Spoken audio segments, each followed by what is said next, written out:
Okay, we're going to get underway with the second half of the program, so we won't be here until probably midnight.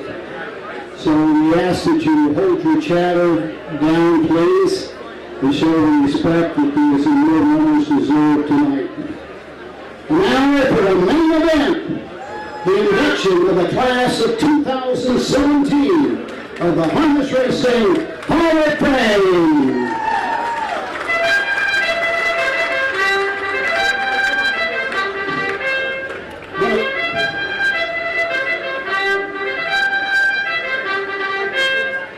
We're going to start off with the Living Horse Hall of Fame brood mares, and call the podium Bob Hayden.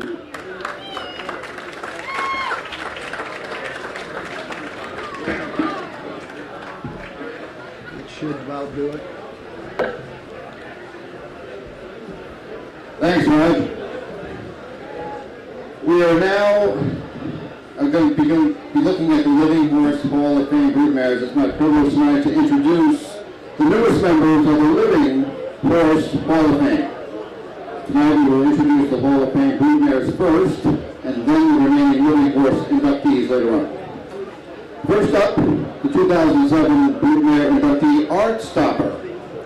Bred and owned by the Royal Delay Stable of Wilmington, Delaware, broodmare Art Stopper was foaled on February 25, 2003 in Gettysburg, Pennsylvania.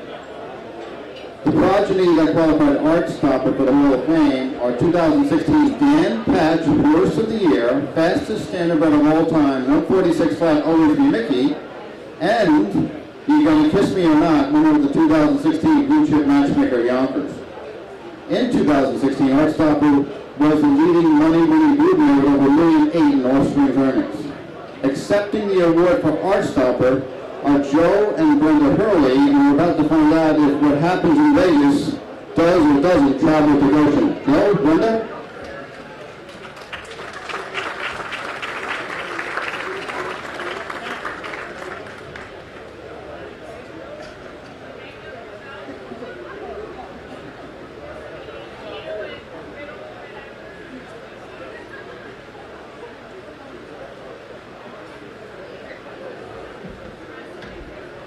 Do I just talk?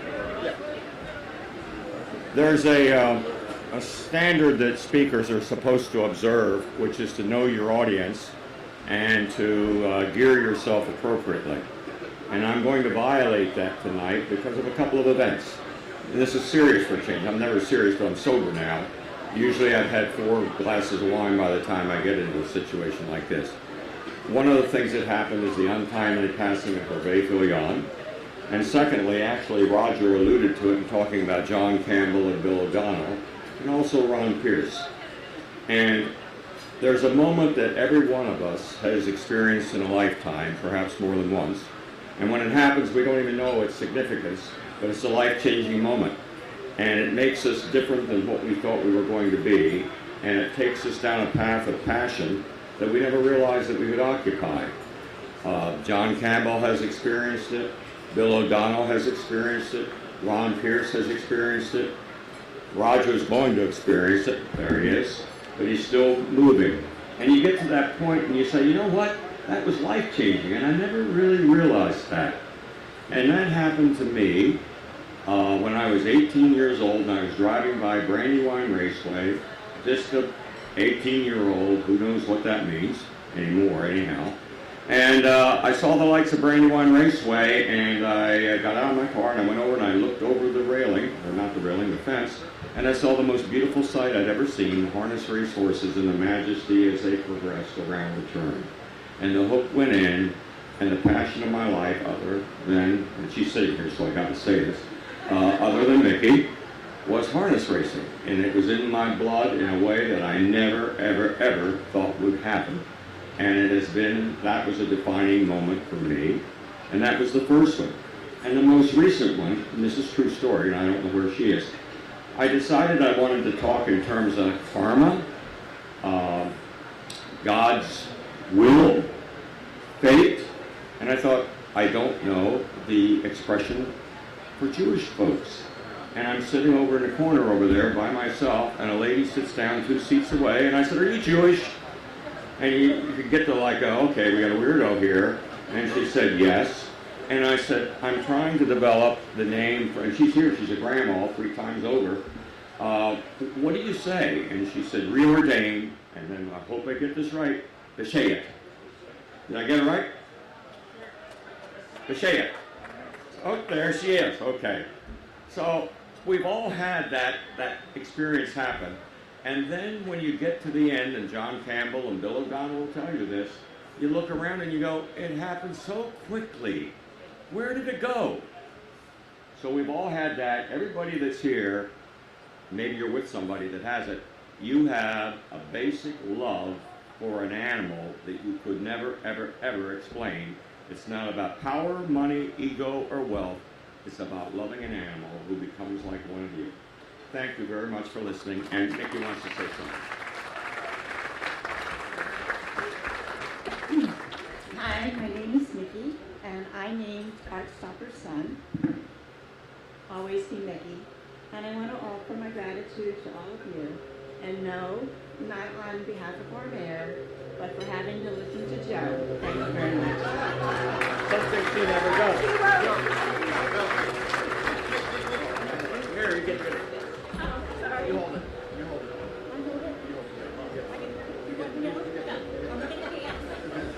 She named You're Gonna Kiss Me or Not, by the way.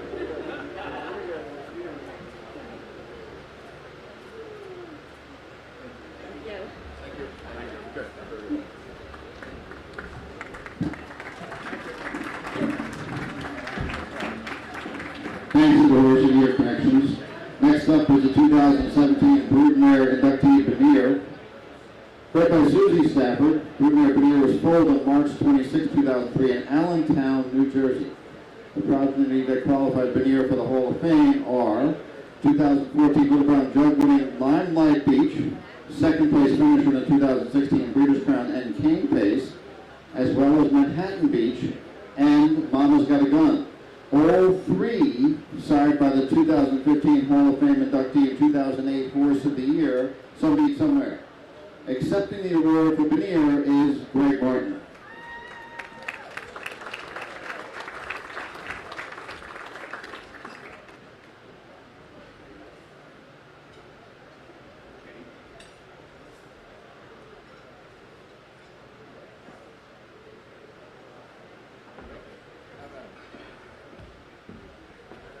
Well, on behalf of my family and myself, I really appreciate the honor.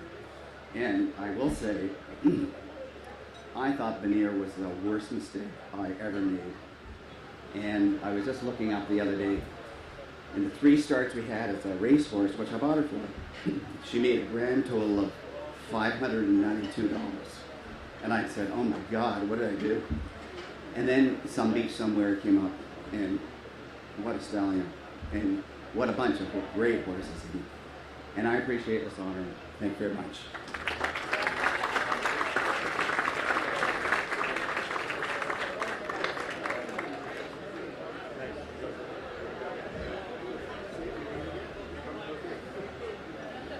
Next up, we'll look at the 2017 Broodmare inductee Fox Valley Monica.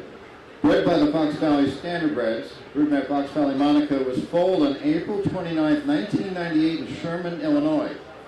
The progeny that qualified Fox Valley Monica for the Hall of Fame are 2006 Illinois Colt Stakes winner, world champion Glass Pack, and the 2008 American National winner Double Trouble, and 2012 American National winner Our Dragon King.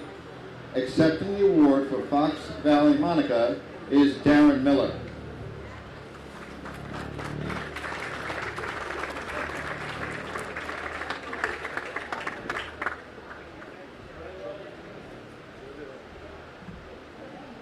I am here on behalf of Legacy Lane Farm, where I feel real privileged to have this opportunity to be up here. Dwayne couldn't be here tonight. He owns the mare, so he sent me, and he sent a little piece of paper with me to read off. So when we bought Fox Valley Monica, she was an inexpensive mare at Harrisburg. We bought her for $16,000. And there's a little story that goes with that. As I was just a little kid when Dad bought her, and oh, I don't know, it was back, I don't know how old I was, it was just small. And I remember this, was growing up, Dad wanted to raise some foals, but he knew he had to spend about $20,000 to $25,000 when he wanted to go to Harrisburg.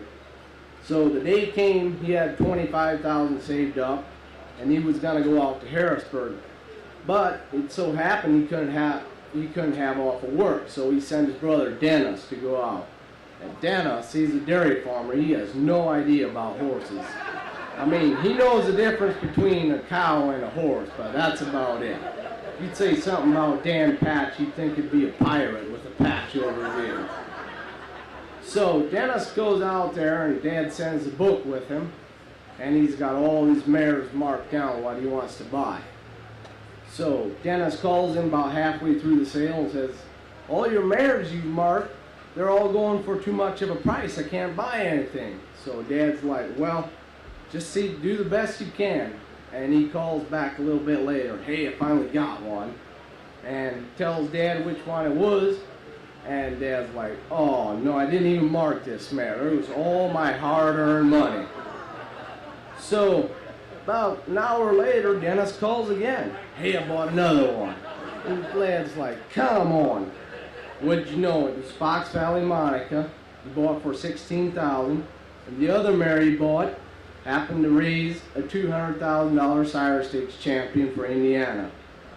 So, to go on with what Dad wrote down here.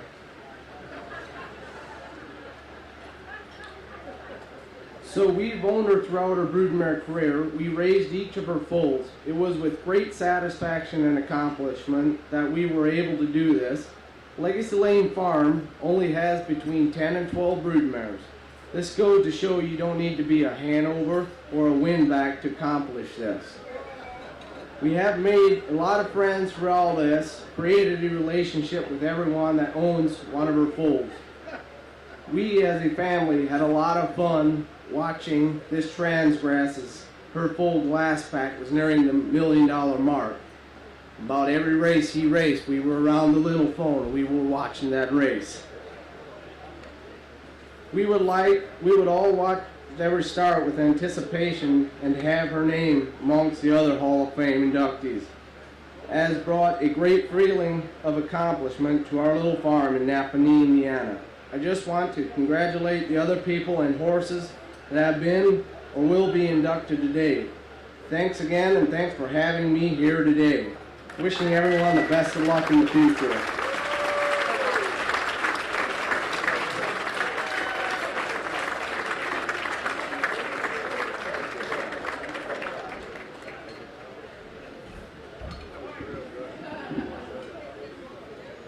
The 2017 Broodmare inductee Stienam's Place is one of the outstanding fillies of the last 25 years, bred by James Ledbetter, Richard Stanley, and John Powell Jr.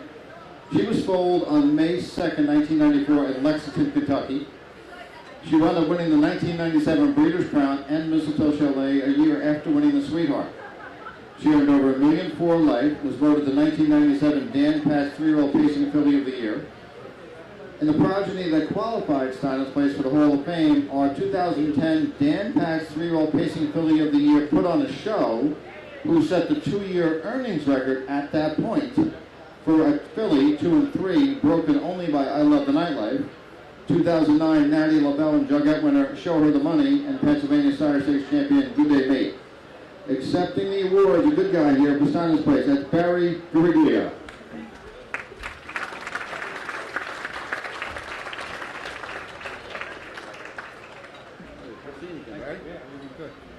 Thank you. Thank you. Actually, just as I came in and I was talking to Hollywood, it just kind of reminded me how long I've been around this business, and memories of Stienam's Place racing, and then it took her a while to be successful as a broodmare, but she definitely has come along, and I do say thank you to her. Kind of hard to really say a heck of a lot else, but thank you to everybody. And the only other thing, I'll use a little bit of a Murray Brown sales advertisement. She is selling some Beach Colt this year, so she's still producing, and appreciate it. Thank you very much. Thank you.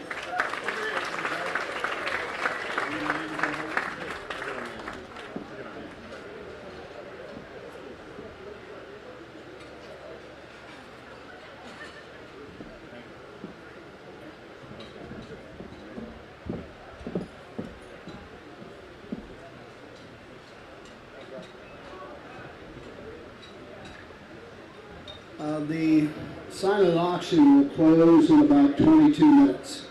22 minutes, the silent auction will close.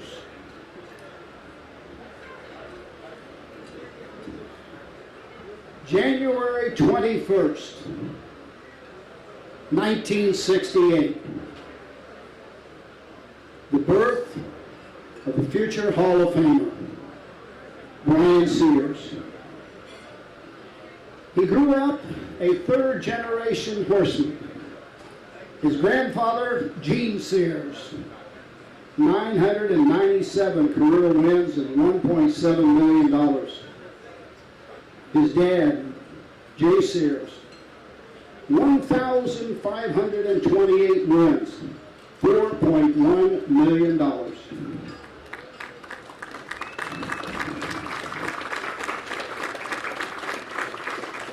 When Brian was about 8 years old, he was riding with his grandpa Gene in his grandpa's Cadillac. And Gene turned to Brian and said, "I drive horses. Your dad drives horses, and you're going to drive horses."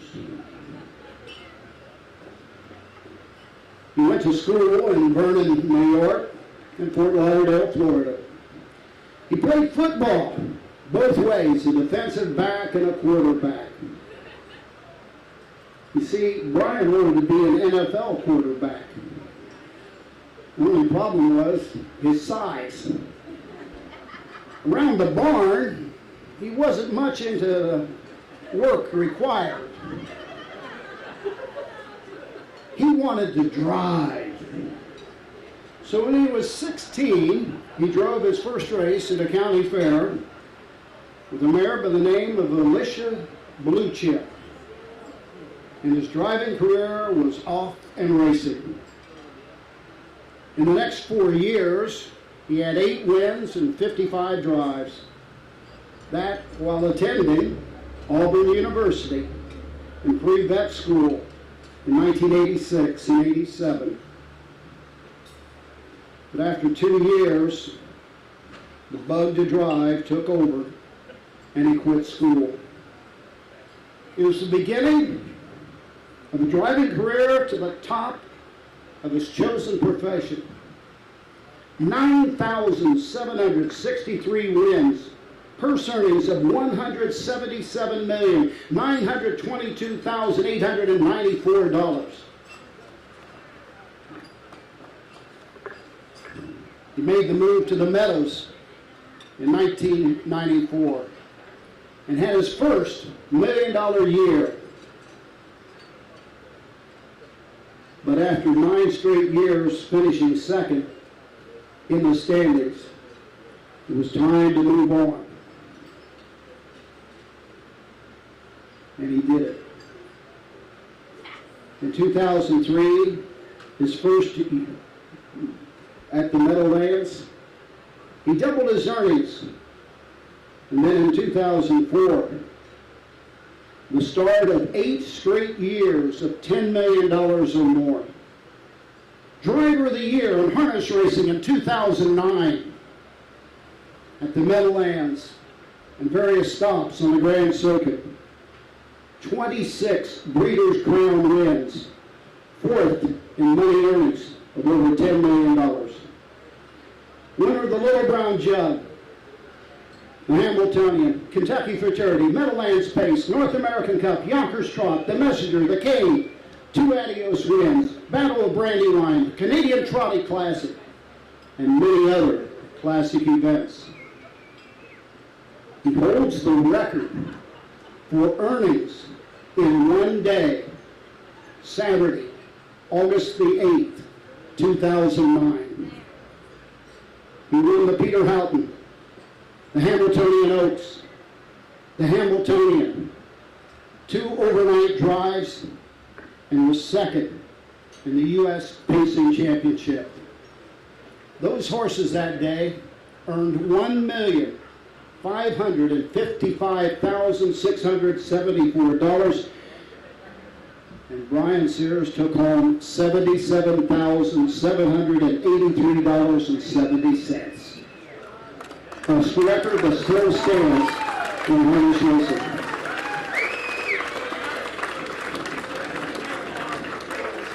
You know, let's go back a ways.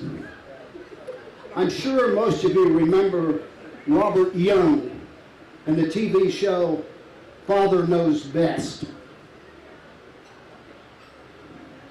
Well, you know what Jay Sears told Brian after his stint at Auburn University, and I quote, "Brian, you can't make money as a catch driver." Ladies and gentlemen, the newest member of the Harness Racing Living Hall of Fame, Brian Sears.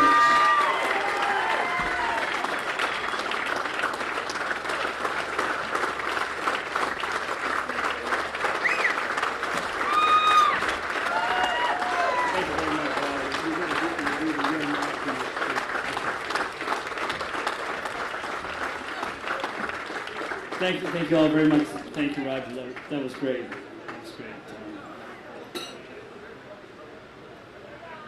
I would like to thank the harness riders and fellow Hall of Famers for this truly humbling honor.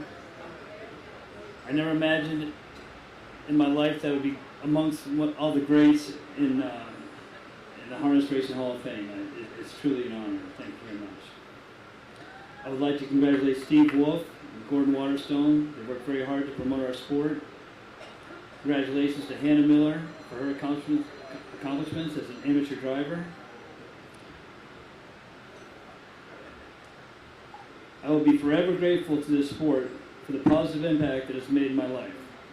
I've been blessed with opportunity to race at so many tracks. Vernon Downs, Pompano Park is where I worked in my early career. I can't imagine a better place to spend my summers and winters. At the Meadows, I had the opportunity to race alongside 3 would-be Hall of Famers. At the Meadowlands, where I achieved some of my greatest accomplishments. And now I feel so very fortunate to be welcomed at Yonkers by the Rooney family.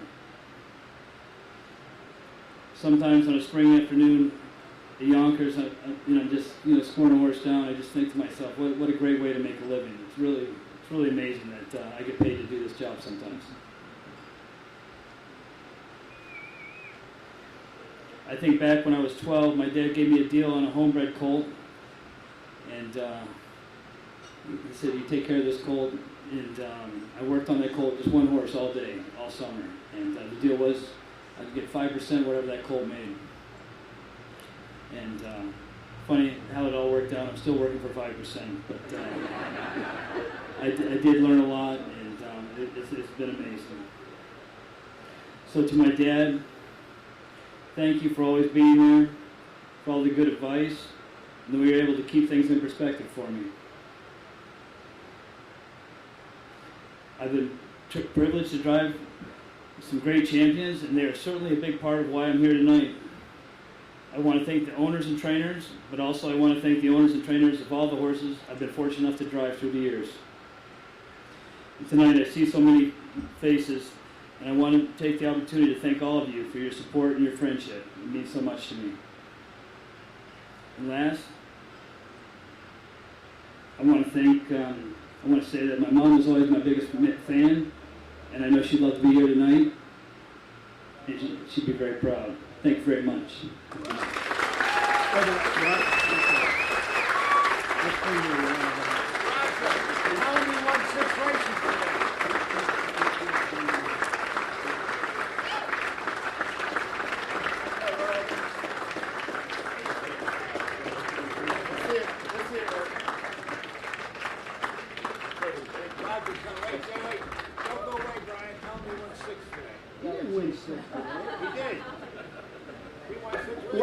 What's this? He didn't win 6 today. He won 1.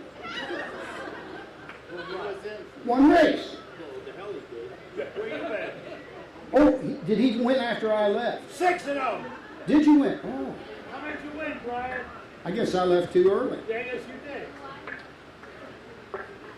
I got to redo my figures here and add 4 more wins. Next, we call for the presentation of the Communicators Hall of Fame inductees. First up, Moria Fanning.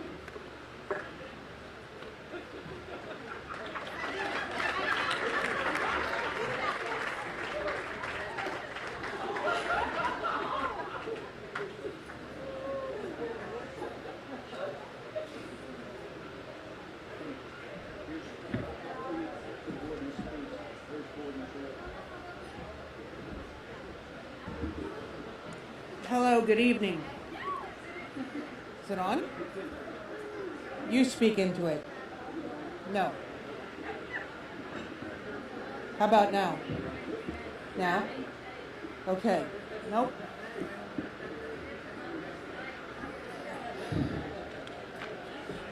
Hello, good evening. I hate to see people leave before the communicators are honored, because you don't become a Hall of Famer in a vacuum.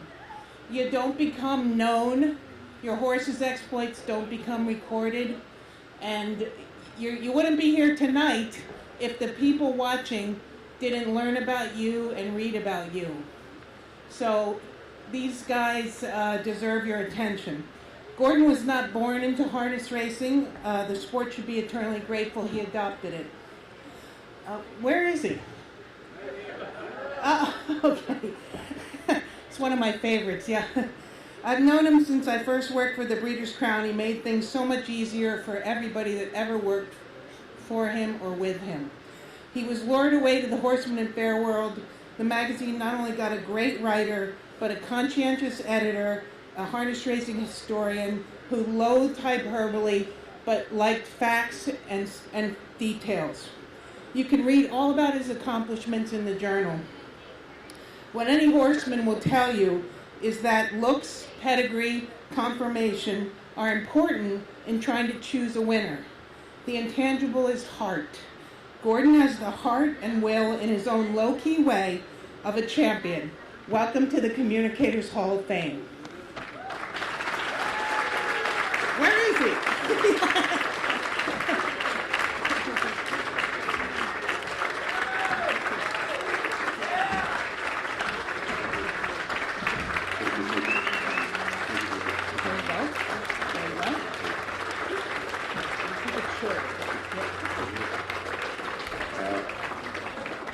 Thank you, everybody. Wow.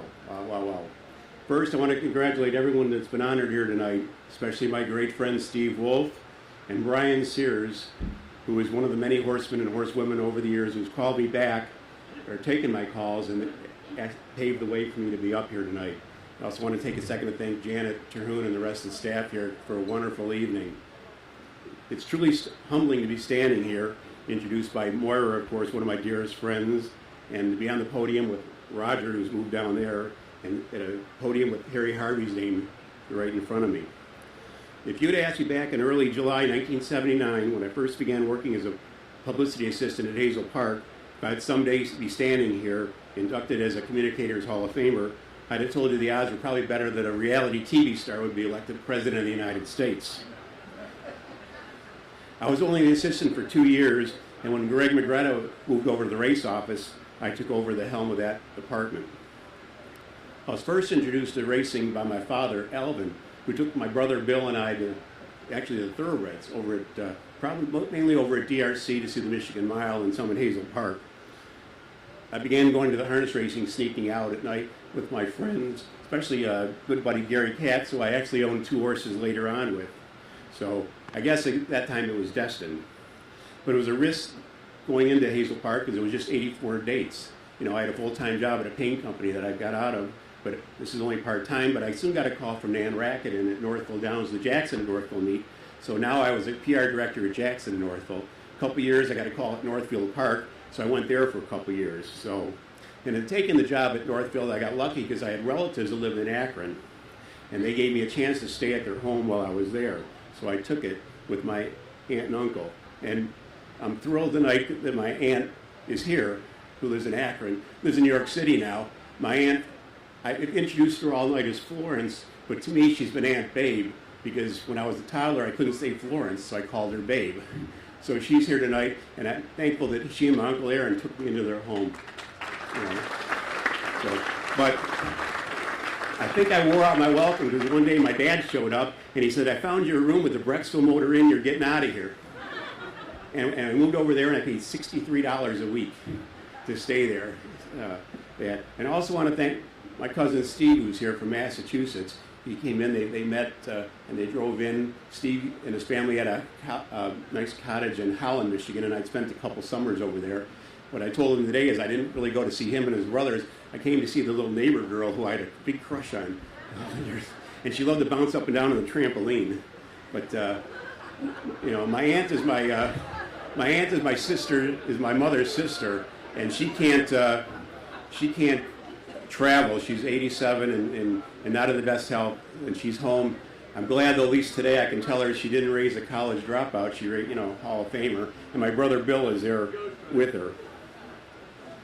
So, Tim Wojcicki recently asked me what the honor meant to me. I told him it was validation that I did something right over the past 38 years since I started. We had so many fun times in Michigan at the tracks. We had a great horse community at Hazel Park. You know, obviously we had the backstretch there, so everyone was around. We had buffets at the local restaurants. They gave us free buffets, and I was part of the family. I was accepted into the community, and I'm still getting calls when I talk to Michigan horsemen. Those are the most cherished I get. I approached promotions as a fan, so that's how I took things. It took me a couple years to get into Harold Duras at Hazel Park to do fireworks, and once we did, and we packed the place, he actually apologized to me for taking a couple years. Later, when I worked for Herb Tyner at Hazel Park, he gave me free reign, and we did promotions all the time. We gave away shirts, water pitchers, hats every month, cash prizes, handicapping contests, and it was fun. I'd go out every Friday, do a drawing, and when Jack Riggs, our great announcer, turned it down to me, I'd say, "Thanks, Jack." I had 100 people around there mimicking me, saying, "Thanks, Jack." It's also validation that at Northville Downs, my time, when I spent 2 hours to buy 20 Cabbage Patch dolls for a giveaway, you know, and we had a great crowd that night. It was worth it. And when the Iranian, this is going to date me, but when the Iranian hostages were freed, and one of them in 1981 and one lived in Northville, we celebrated him at the track and had a great turnout. I used to also dress as Santa Claus every year. And on Christmas time, one year I drove in on a jog cart, another time I rode in on the starting car, and one time Leila Montgomery, she was the outrider, she gave me her horse, so I rode on the horse, and it was great until when I was leaving the Winter Circle, and Winter Circle Jimmy thought he'd smack the horse on the rump and think it was funny. So there I go, out taking off 1,000,000 miles an hour towards the paddock, holding on, trying my beer. Somehow I held on, and you can hear Leila. There's a video made, and if you see her, she'll back up this story, that she was yelling at me to hold on for dear life. So I can say that I had to take the Santa Claus outfit to the laundromat before I took it back to the costume shop, though. So I left Hazel Park in 1976, went to Northville Downs, and then in 1998, Moira Fanning said, "Why don't you come to the Ushuaia dinner at Dover Downs?" And I did. And I ran into Kathy Parker, one of my dearest friends there, and we had a little conversation that was innocent enough. You know, and you got to remember, I went back to Michigan State. When I went to Michigan State, you could buy the Horseman at Fairworld on campus at the bookstore. You know, every Monday I'd run to get it. I couldn't wait to do it. So, anyways, it was 19 years ago this weekend that I rented a U-Haul and brought my stuff to Lexington because I accepted Kathy's offer. Kathy asked me the other day why I didn't have her introduce me instead of Moira. I told her I had my reasons, and she's my boss. You know, do I want to do the boss? But instead, I wanted her sitting right there and savoring and enjoying all this, my 38 years, and knowing that I'm up here because of her and her alone. And sit back. She took a chance on me and molded me and trusted me, and the Herbie Awards I've won wouldn't have happened had she not been there to perfect those stories. Sometimes, and I've told her this, I feel like I'm a high school student turning in a paper, and when she gives it back to me with all her editing marks, I'm looking for the grade in the corner. So it was Kathy who came up many years ago the idea to have me troll the backstretch at the Red Mile during Grand Circuit time and write a website blog. What's great is that the horsemen still let me hang around them at night, knowing they might not end up getting a mention. I learned actually they love getting mentioned. My problem was that I started hanging around with Nick Salvey too much, and when you hang around with Nick, you can't write what you do, or you get censored by Kathy. So that I had to back off from hanging around with Nick then. However, it was my idea to start giving the daily gas prices, and who knew the gas price will somebody probably go on my headstone. Again, Kathy is, in no disrespect to anybody, she is the hardest working person in the business. The labor of love she puts into the magazine, when I first arrived, and the newsletter, and the website, she never stops coming up with ideas. I'm just glad I didn't let her down, and that I was able to continue the path set by Mr. Hackett and Tom White, who were also in the Communicator's Corner, as well as my colleagues through the years, Joe Kyle, Greg Schuler, and now in the office, our advertising director, Lynn Myers, Suzanne Starbuck, and Heather Kemper, who worked their magic to illustrate the stories. I also have to thank Tom Charters and Moira for asking me to be part of their Breeders' Crown publicity team for many years. They gave me a chance to meet a lot of big-time horsemen over the years. I could go on and name a lot of people, but to have guys like Brian Sears and Tim Tetrick, David Miller, always answer the phone. I call Yannick, he's at hockey practice with Jaden, and he takes the phone call. You know, or Ronnie Burke watching 10 tracks at once. Or Jimmy Tactor, who's endlessly busy, he always takes the call. Can't thank him enough. Where's John? I see John back there. Another big-time horseman I know, and this is long ago, because I met John before I was even in the business. He doesn't remember it, obviously, but I do.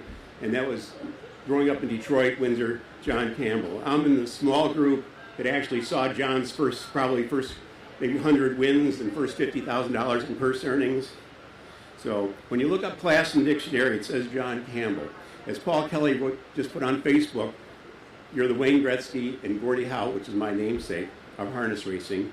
So when I'm trying to figure out, John, you're younger, how come you get to retire and I don't? So anyways, congratulations on your retirement. You won the last 3 races. Maybe you want to continue. I don't know. Paula, what do you think? So, and good luck. And so instead of me now asking questions about your driving strategy, be prepared because I'm going to ask you how much the French bet on the Hambletonian. I want to finish by mentioning a couple of people. Last November, my mentor at Hazel Park, Ken Marshall, died. He gave me so much advice and wisdom over the years. And then this March, it was Sam McKee who died.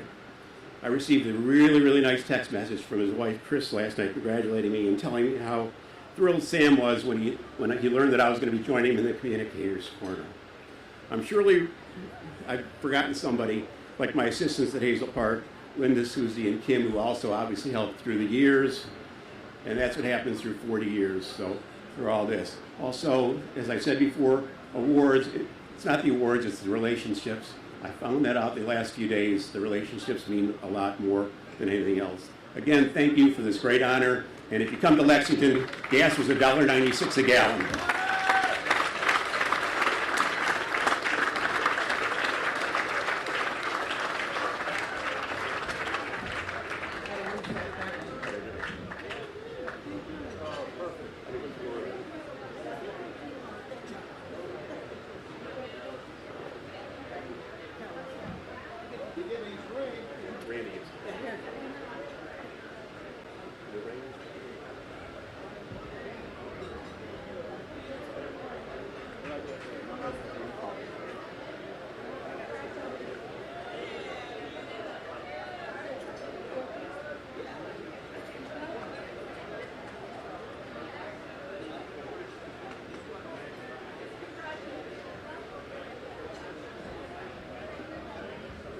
For the next presentation, we call to the podium Leon Zimmerman.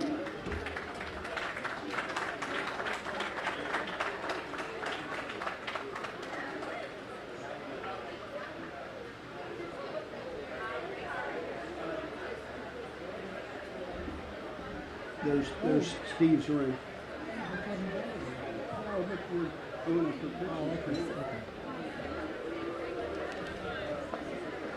Thank you very much, Roger. Welcome. I'm privileged and honored to present to you the next Communicators Hall of Famer, my dear friend Steve Wolf, who's had a tough time of things. He was always talking that he had the curse of the middle child. And when Ruth Wolf's son Stevie was learning how to milk cows on the family's dairy farm in Flemington as a young boy, he probably never dreamed of a career as a writer, publicist, who would sleep, eat, breathe, and live harness racing to its fullest. For those of you who don't know, the Wolf family was in the dairy and beef cattle business when Steve's dad, the inimitable Manny Wolf, added his first racehorse to the farm in 1977. Can you imagine if he didn't do that? Steve would have grown up promoting the benefits of cows instead of horses. Why, tonight we might be inducting him into the Cattlemen's Hall of Fame. Now at the age of 61, Steve Wolf is the epitome of harness racing communicator and promoter. Not simply excited about his sport, but exuberant. Not simply dedicated, but devoted. Not simply good at it, but recognized by his colleagues for his successes, including twice being named United States Harness Riders Member of the Year. Some who knew Steve in the early days of his career may be somewhat surprised because he had a little difficulty keeping a job. He groomed horses for Tom Coyne and Major Roan after his father Manny gave up the dairy business for standardbreds. He was also a part-time publicist then at Liberty Bell. And when the late Bruce Stearns didn't make him a full-timer, he was off to Brandywine to ply his trade under the guidance of Marv Baccarat. When Bruce exhausted his supply of assistants, he brought Steve back on board. But it wasn't long before Steve was off to the SBOA of New Jersey as a publicist, and a few years later to Freehold Raceway, where he became the king of promotions. I had known Manny Wolf from his racing horses, usually with a Hebrew word or two added to the Wolf name, in the New Jersey Sire Stakes program. But I didn't meet Steve until 1984, when Hall of Famer Anthony Abatello, then president of the SBOA of New Jersey, hired him as the organization's publicity director and asked me to help him in his new position. Though Steve supposedly had learned to write stories according to the Associated Press style book during a brief stint with the Star-Ledger of Newark, I was surprised that the help Mr. Abatello had suggested would eventually include editing his news releases for grammar and spelling. Well, I said, wait a minute now. After all, he tutored basically under two Hall of Famers, Baccarat and Stearns. And don't forget, his wife Stephanie is an English teacher. So he should have a pretty good command of the language, I thought. But when it came to enthusiasm for harness racing, Steve has been unparalleled in his ability to come up with promotions, marketing, and creating really good stories. At Freehold, he developed ideas for several claiming series, a harness drivers championship event that were models for other racetracks, and he took a chili cook-off event that was at a shopping center and turned it into a statewide championship event, bringing thousands of people to Freehold Raceway.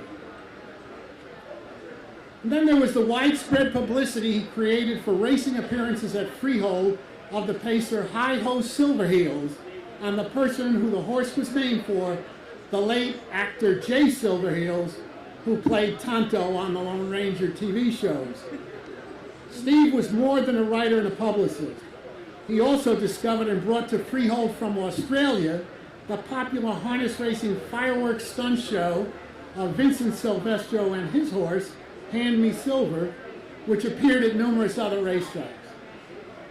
Every summer Steve was in New Jersey. He would run the Harness Horse Youth Foundation day camps and did a lot of work with the community college in Monmouth County.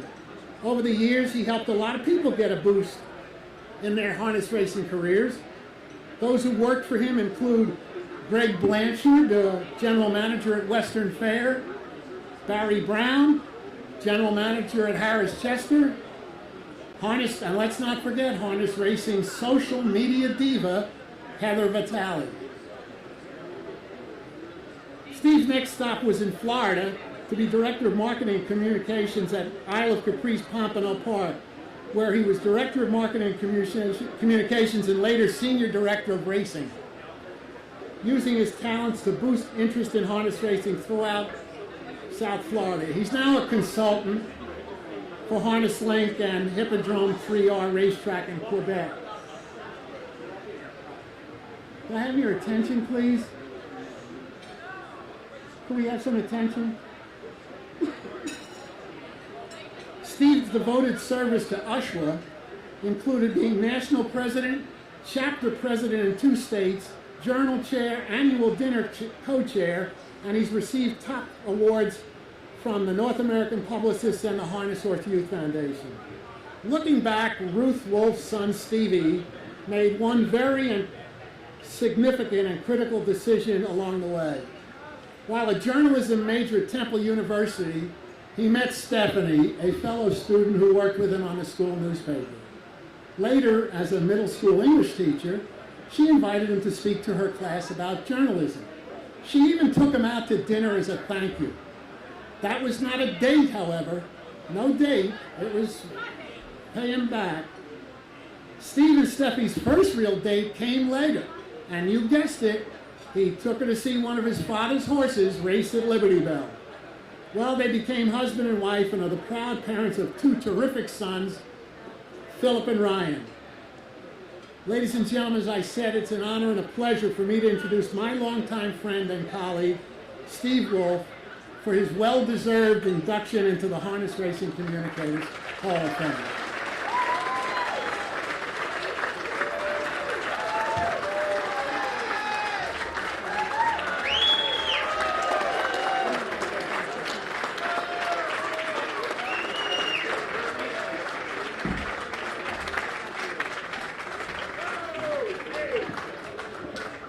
Okay, ladies and gentlemen, thank you. Especially thank you, Leon Zimmerman. It was a great intro. You've been one of my best friends and a co-worker throughout almost 40 years of my career, and I cherish our friendship very deeply. First and foremost tonight, folks, I want to congratulate Gordon Waterstone and Brian Sears on their well-deserved inductions into the Hall of Fame. They are both so worthy of this special honor. And congratulations, of course, to all of tonight's award winners. As most of you heard from Leon, I was born and raised on a dairy farm. A lot of people, when I went to an inner city college like Temple University, couldn't believe that. So I used to take them out to the farm for weekends, play Tom Sawyer and get them to clean stalls and brush cows and feed and carry hay bales, and then they believed it. But I could milk a cow, ride a horse, and drive a tractor by the time most kids could handle a 2-wheeler. But it wasn't until my life took a turn in college that led me to a career in harness racing. I wanted to be a sports reporter, not a marketing and PR man, not a racetrack director. In fact, I left college halfway through my senior year, and I'm sorry for that mom who's in the back tonight, to take a job as a sports writer for the New York Star Ledger. It was all because of the damn harness racing bug. Once it gets in you, it never wants to leave. It just sucks you in more and more into the sport. I only stayed 7 months at the Star Ledger, didn't like doing all the grunt work. I wanted more, I wanted to do harness racing, and there weren't any opportunities in that. It was my father who gave me the gumption to take my journalism talents to harness racing. He wasn't going to let me sit at home checking want ads in the newspaper. He kicked my butt and got me a job opportunity for Alan Levitt at Atlanta LaBelle Farms prepping yearlings. Afterwards, I was breaking our own homebred yearlings, from where I learned the trade the right way, mucking stalls, cleaning harness, jogging and training, learning the industry from the ground up, and being able to use that with my publicity and PR knowledge. I was able to take that great experience and turn it into a career that I love to this day. I've never forgotten those who helped me, guided me, and most importantly, supported my endeavors. My main goal in harness racing was to attract new people in the industry, and try and get them to addicted to harness racing as I was. While I was at Temple University, I loved harness racing so much that when I became editor-in-chief of the daily newspaper, instead of running those little house ads, donate to the American Red Cross, well, my father and I had a good horse racing at the Liberty Bell Park, so I put in that box, it's Levanto in the 5th at the bell. Well, Levanto ending up winning 5 straight races, got claimed for, I think, $25,000 at the Meadowlands. But when it was at Liberty Bell, students started coming up to the newspaper, asking who was putting this in the paper. You know, it's Levanto going for his 3rd straight. And I think one of them was Howard Taylor at the time.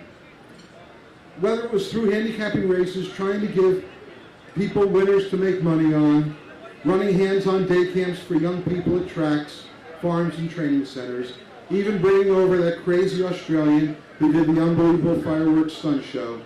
It was all to promote and create interest in the sport, and I loved doing it. What I really want to do tonight, while I have control of the podium, is to introduce you to some of the people that most of you have never met. Yet these are the people I want you to know about. Most of you knew my father, Manny Wolf, and it was he who got our family into harness racing. I used to drive up from Temple University in Philadelphia to watch our horses race at the Meadowlands. But here with us tonight is my mom, Ruth Wolf, and she's the one who tried to keep my father and I in check with the horses.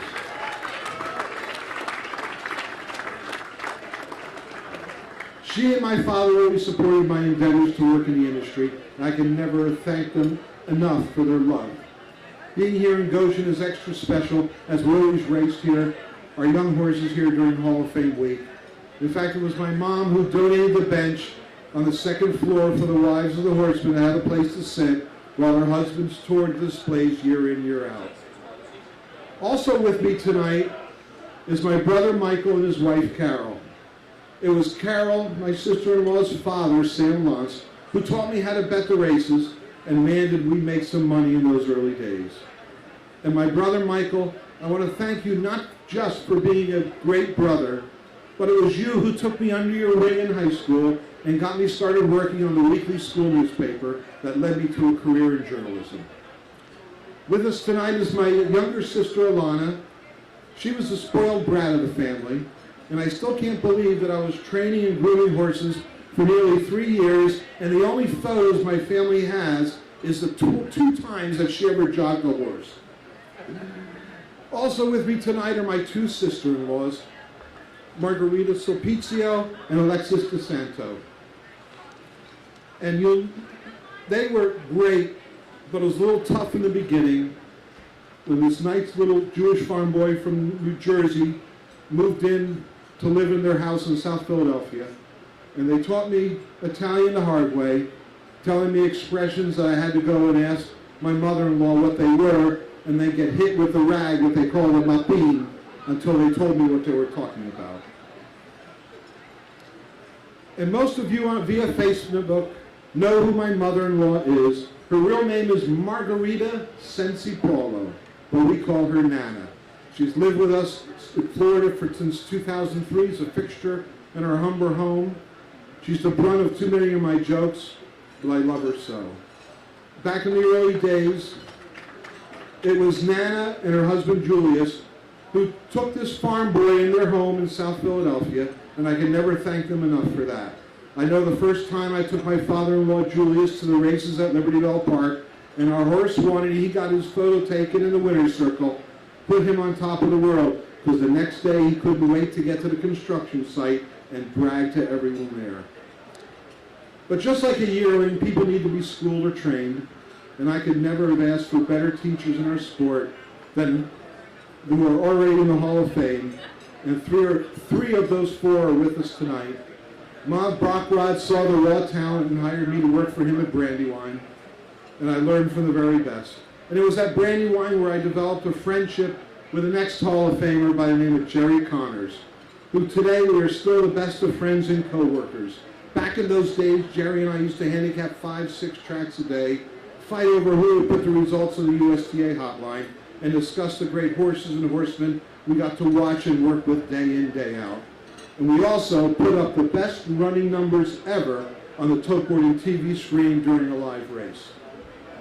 And of course, the late Bruce Stearns, who took actually 2 seasons at Liberty Bell, saw his assistants get homesick for New England, and eventually hired me.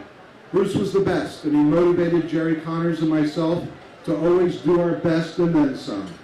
And to hear Bruce Stearns say to you, "You done good, kid," is the best compliment anyone could hear. And yes, it was Leon Zimmerman who told me to take him under his wing at the SPOA, and to this day we've worked on some of the great promotions during New Jersey's heydays. I also have with me tonight my 2 sons, Philip and Ryan Wolf. They took different paths. They grew up on the farm in New Jersey. Philip would help feed the mares and foals, and yet he's keeping a tradition that has been in the Wolf family for hundreds of years, and that is the breeding, raising, and selling of livestock. Only he handles venomous reptiles. It still breeds them and sells them, but he's keeping the tradition going. My younger son, Ryan, he grew up in South Florida with birthday parties at the Mini Horse Barn, and at a young age was a pretty good handicapper. He used to get my father to always put in bets for him. And my father would say, "I don't like that horse." Ryan said, "I picked that horse." My father bet it, and his horse won. But my boys put up with their dad always being at the races, working nights, working weekends, missing a lot of events. But hopefully they saw how I love the sport, and that I hopefully have educated them that when you work at a job, you need to be able to love to get up the next morning and attend to work. There's so many of you here tonight to thank. My fellow members of the Florida chapter of USHWA who nominated me, co-workers from all over, friends who I haven't seen in years like Carol Scott, my good friend Les Kahn, and of course one of the horsemen that I've been friends with for many, many years is here tonight, Wally Hennessy. My induction to the Hall of Fame is the pinnacle of my career in racing, and I know that no one would be prouder of this than my father. I know he is somewhere smiling down at me tonight. But having a career like I have is not a one-man show, and that is the support I've always been given for more than 35 years by my wife, Stephanie. She worked a full-time job as a teacher. She raised 2 children superbly, supported my endeavors 100%, and through thick and thin, you've always been there for me. I wanted to tell a story about how we met in college, but Leon ruined it for me. Thank you, Leon. But from Liberty Bell to Brandywine, the New Jersey Sire Stakes, Freehold to Meadowlands, Garden State Park to Pompano Park, Stephanie has always been there helping me with promotions, helping edit my copy, helping me with upcoming ideas and stuff. I could always bounce stuff off of her. She's been my love and support for 35 years now, and I'm going to share this honor tonight with her 110%. Ladies and gentlemen, thank you all very, very much. Yes. Steffi, come on up here. She's not. Come on.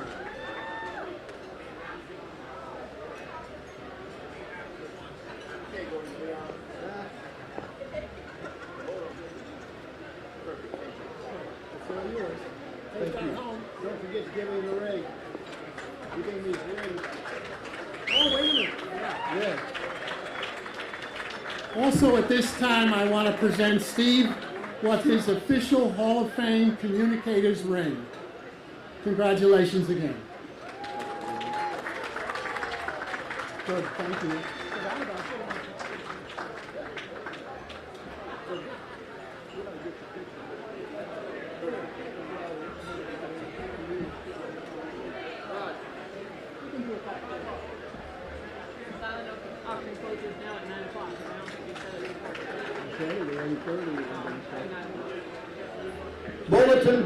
Bulletin, the silent auction will not close till 9 o'clock. 8 minutes, 8 minutes. Last but not least, the Living Horse Hall of Fame, once again, Bob Hayden.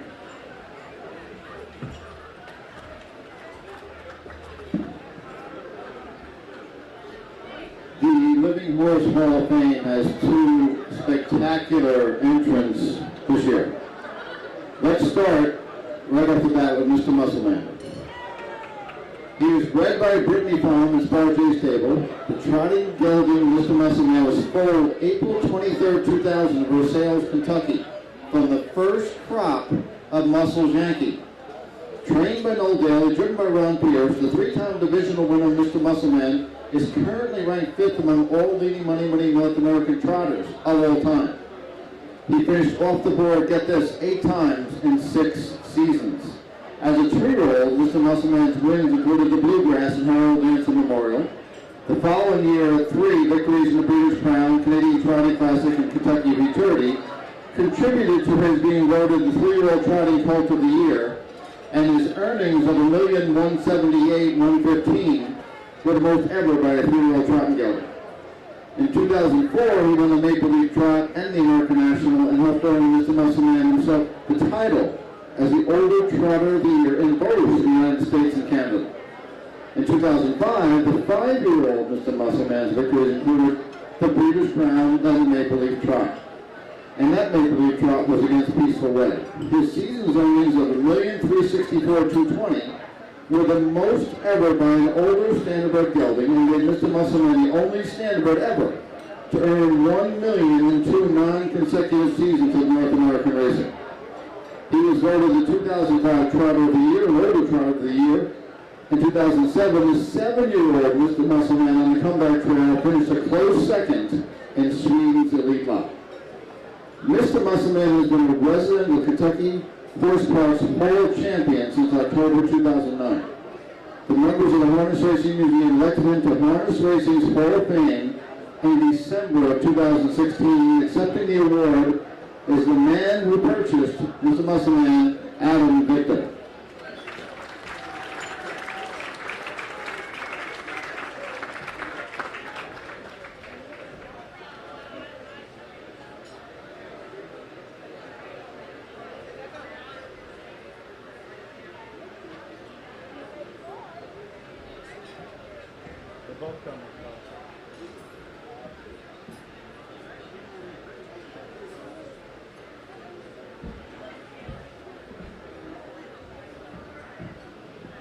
Bob, thank you. The person who should really be here accepting this award is my son, Adam Jr., or my trainer, Noel Daly. I got involved in this business to bond with my son, and Noel was the first person that we met in this business, and have been with him ever since, and are extremely close friends. Every owner here has always heard a trainer said, oh, this is a horse that is going to be a champ, he's great, and all this type of stuff. Noel never did that. However, he did once call me, the only time, he said, Adam, you should come up to Canada because this horse may be the best horse that you will own. And I said, well, yeah. It's like so many other owners have heard that. And I didn't go to Canada. In fact, I didn't even watch him race. I was at the movies with my wife, Joanne, and Mr. Muscleman won the Canadian Trotting Classic. It was the first and only time that I ever missed Mr. Muscleman run. As Bob mentioned, he won the 2 Breeders' Crowns, Maple Leaf twice. We enjoyed ourselves going to the Elite Lot, and basically made the sport have a special place for me. The horse is now living in the Kentucky Horse Park, which is a great place. He is huge now, he is a star, and he is as sweet as ever. And with that, I want to thank the Hall of Fame for nominating Mr. Muscleman. Thank you very much.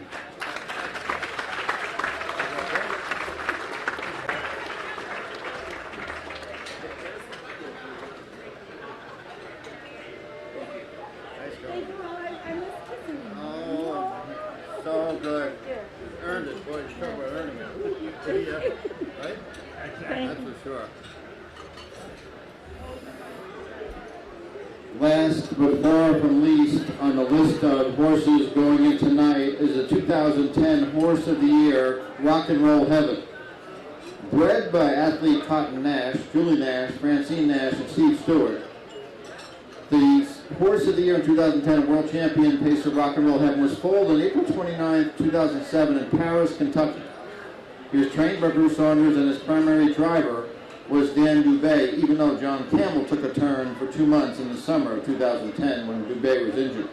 Rock and Roll Heaven's 2009 two-year-old season was highlighted by victories in the New Jersey Sire Stakes Final and the Division of the Bluegrass.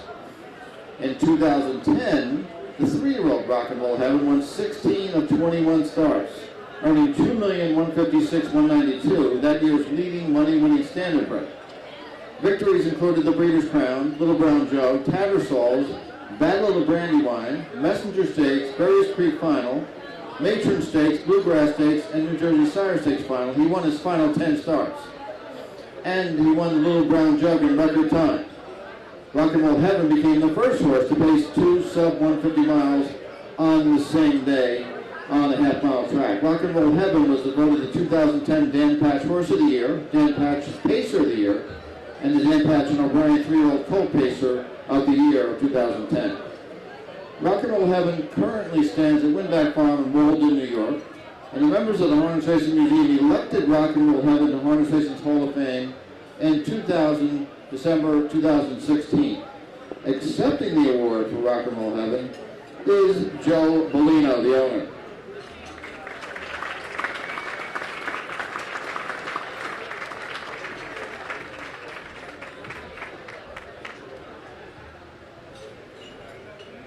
Don't be shy, Joe. Yeah, I won't be.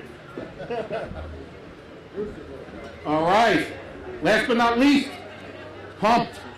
I want to thank everybody who voted. It was a great honor for my family and I. Going to just tell 2 quick stories and then let Bruce speak. None of them have girls tramping on trampolines. So, when we purchased Rock and Roll Heaven, Bruce had flown out to Ohio and sat behind him, and he called us up, and we were in my dad's office, my brother, my dad, and myself, and he said, no, the guy wants $300,000 for him. It's a big swing. He's only won 2 qualifiers. And I covered the phone. I go, Dad, we ain't buying this horse. And my brother said, yeah, come on, Dad, forget about it. Dad said, no, I want him. So I said to Bruce, Bruce, buy him. I said, Dad wants him, I guess. And then I covered up the phone. I was like, Dad, don't buy this horse. It's too much to spend. And Bruce said, yeah, it's a big swing. And Dad walked out of the office, and as he closed the door, he said, we own him now, buy him. And that was how we ended up buying him. And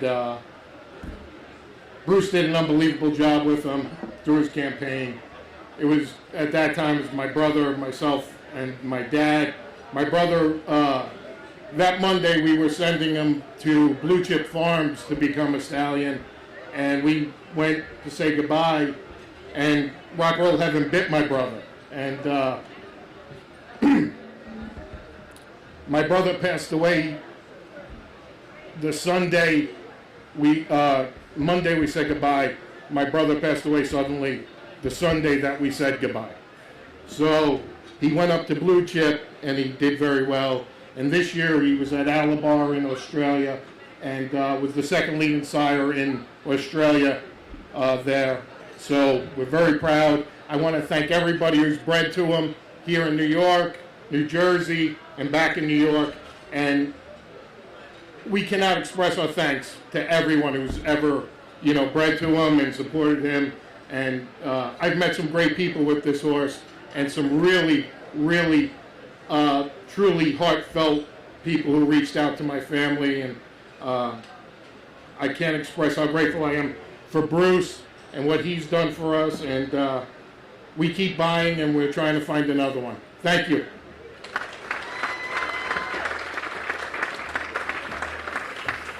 On behalf of Bellino and myself, we'd like to acknowledge and recognize all the worthy inductees of the 2017 class. 2 and 4-legged, Brian and Gordon and Steve, and Hannah, very worthy accomplishments and hard-earned and well-deserved. For Rock and Roll Heaven, we'd like to thank those of you who voted for him. A really worthy inductee. For us, he was a horse of a lifetime, and we all have anecdotes that will go on forever. I'm not sure any of us are in the mood for anecdotes now, but if we have a drink later, I might indulge you in some of them. But thank you so much for this induction, and enjoy the rest of your evening.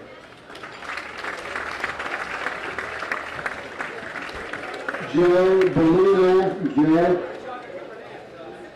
always remember, Father knows best. Yeah. Especially when he's got the checkbook. Bruce says especially when he's got the checkbook. Well, that wraps it up, and I'm happy to say another world's record for the dinner, 9:03. We thank you ever so much. We'll see you again next year. Mark it on the calendar right now. Sunday, July the 1st. Be here! Have a safe trip home and enjoy the 4th of July.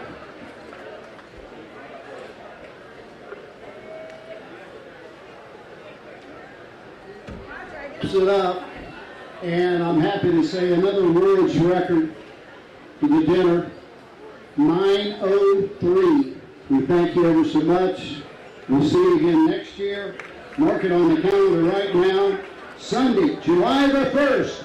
Be here! Have a safe trip home and